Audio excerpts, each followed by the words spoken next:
No way right now.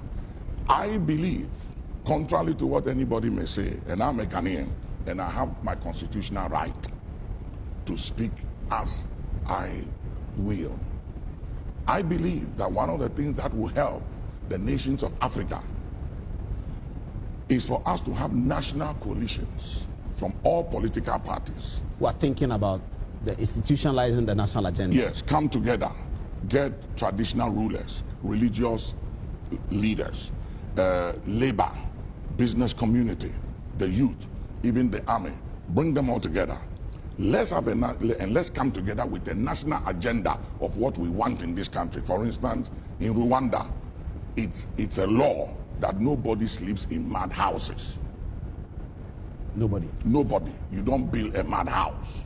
You pull it down. It's against the law. Let's have a national agenda as a people that we work on. And let's agree that the next 25 years, there will be no, what do you call it, every 4 years election. No election. 25 years, no election. This is serious. Every 5 years. I like that. I like every that one 5 too. years, we should appoint a president. Appoint a president from among the people, the parties that have formed a national coalition. So these 5 years is your party. Next 5 years. Next 5 years is our party. 25 years. Yes. And no election. No election. No party politics. No party no politics. rallies. No rallies. And our agenda is follow, execute, perform the national agenda for the sake of the next generation. What we are doing right now, we are not going anywhere. Because watch this, I'm telling you, what we are doing right now, I want you to stand. Let me show you something. Just stand. If I'm in opposition, just face this way. If I'm in opposition and you are in office, I hold your leg like that. Try to move. Yeah. Try to move. I cannot move. Try to do something. You are not going anywhere. Yeah. I will make sure I circumvent you and sabotage you until you leave office. Wow. And when you also come, same thing. I will also do the same to you. So I don't wish you well, you don't wish me well. So the nation is bleeding.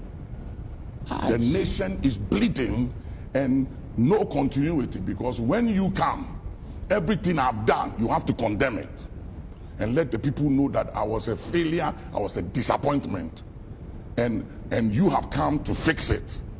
Then when you come and face the reality of what is on the ground, you realize that it's not easy to fix this thing.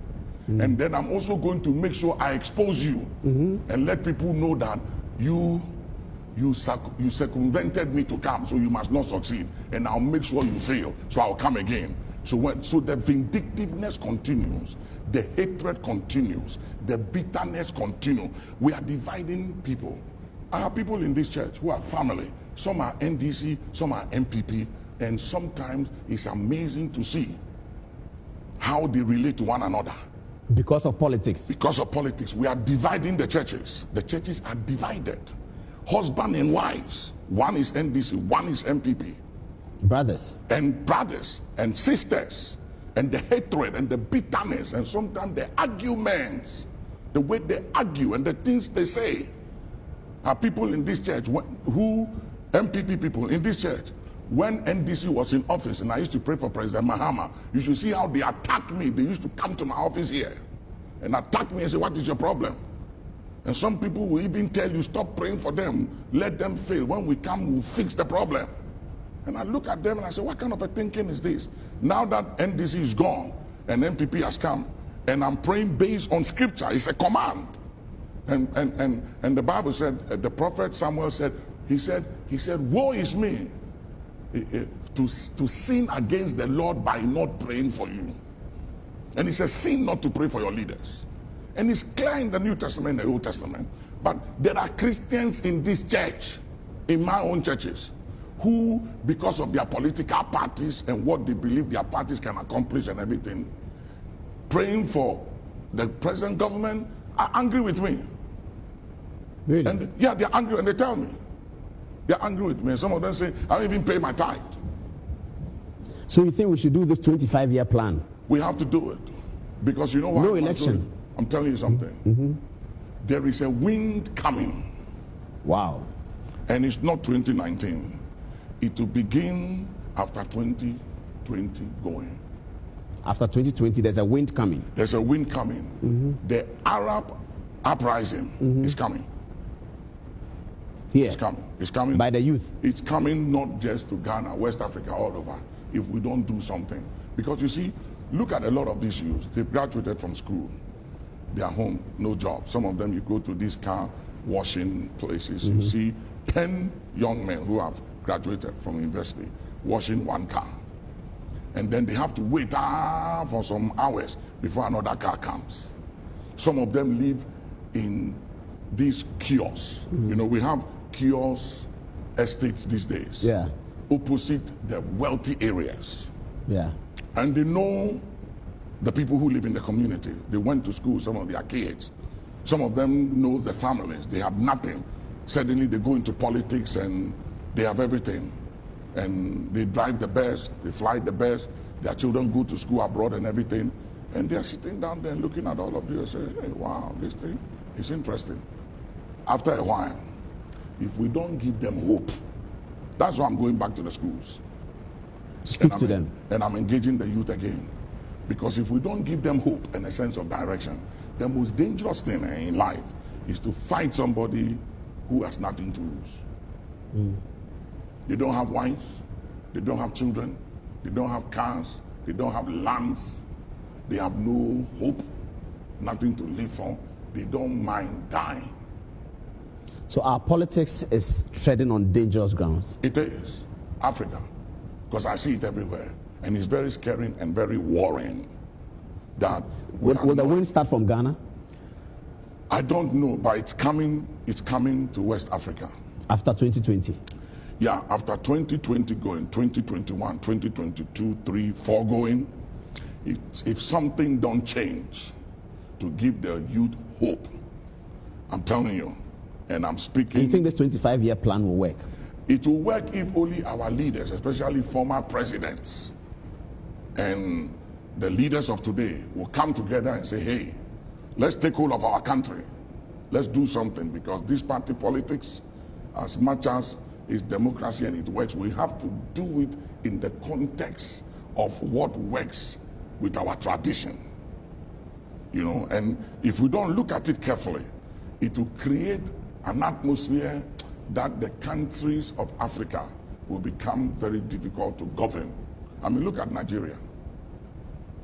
And with all the resources they have, look at Congo, DRC. Look at the wealth of that country. The wealthiest country in the world, Congo And yet DRC. the poverty in that country. And it breaks you. It breaks your heart.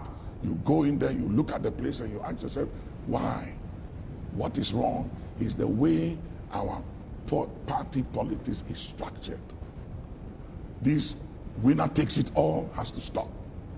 This thing when I come into office and then I'm coming after you and coming after your people to call them to accountability. So you're saying that let's stop party politics.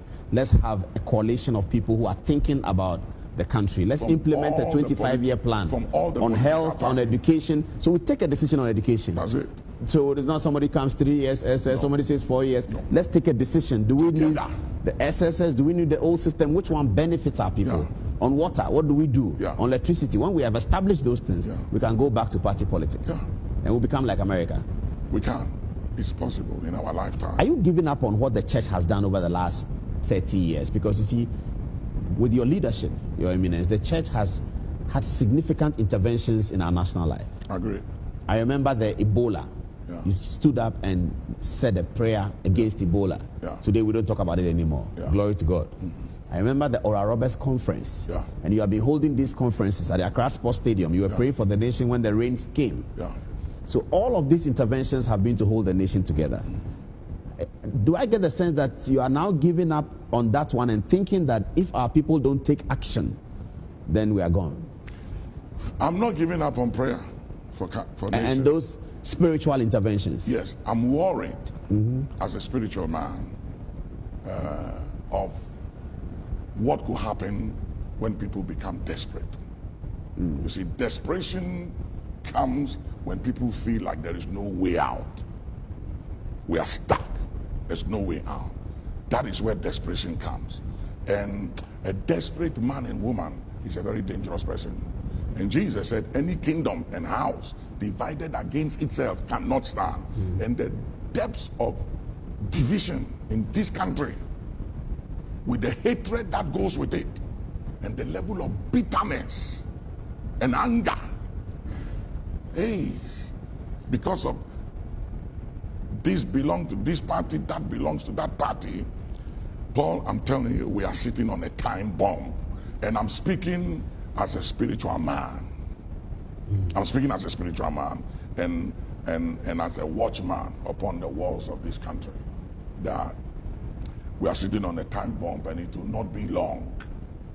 We will face situations, and there's nothing national security can do about it. Because you see, the most dangerous thing